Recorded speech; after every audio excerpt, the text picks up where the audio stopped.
Cela fait très longtemps que j'ai constaté que dans notre destin, nous avons très souvent des personnes clés qui viennent nous permettre de continuer à avancer.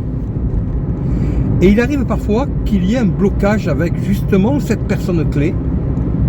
Ça peut être un parent, un professeur, un entraîneur, un ami.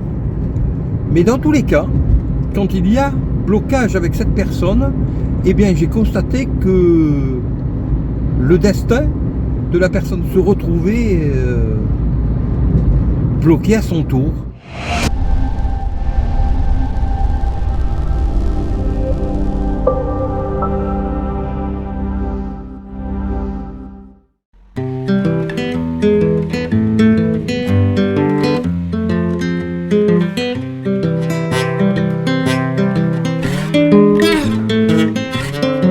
J'ai constaté ça personnellement avec des enfants, des élèves. J'ai vu ça par exemple avec un enfant de seconde qui avait bloqué avec quelqu'un qui a priori était la personne qui tenait entre ses mains en quelque part la clé d'une certaine évolution. Et cette personne, à partir du moment où elle a eu bloqué, n'a plus bougé. C'est-à-dire qu'elle a bloqué alors qu'elle était en début de seconde, 4 ans après, 5 ans après, eh bien elle était toujours en début de seconde.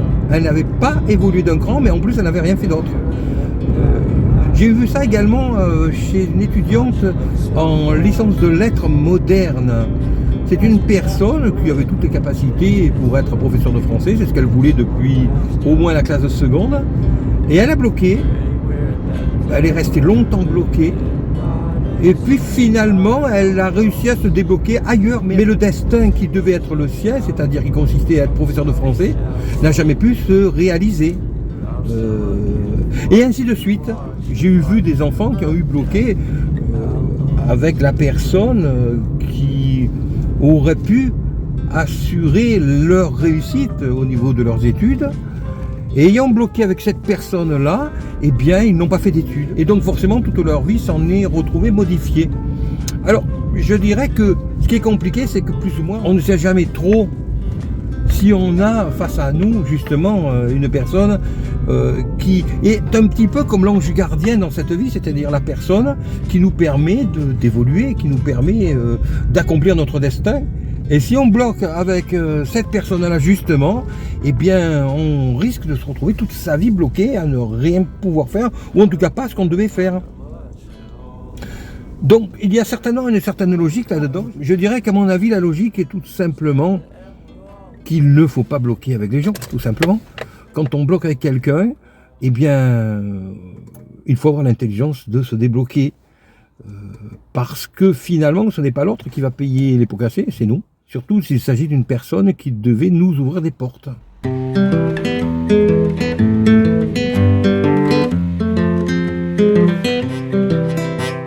Car dans tous les cas, ce n'est pas cette personne qui va en subir les conséquences, puisque sa vie à elle sera faite.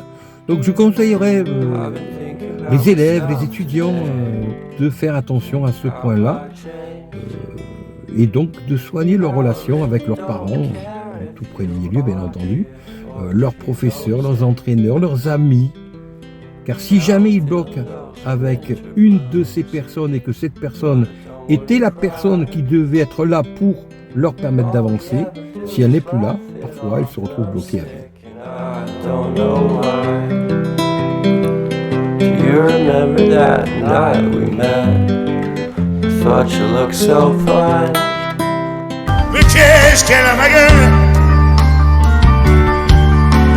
Si tu veux te la payer, eh bien, je rends la monnaie. Ouais, t'as rien dit, Wasn't looking out for you, I'm sorry, I'm so shallow. But I'm still looking forward to watching part 2 of Deathly Hallows.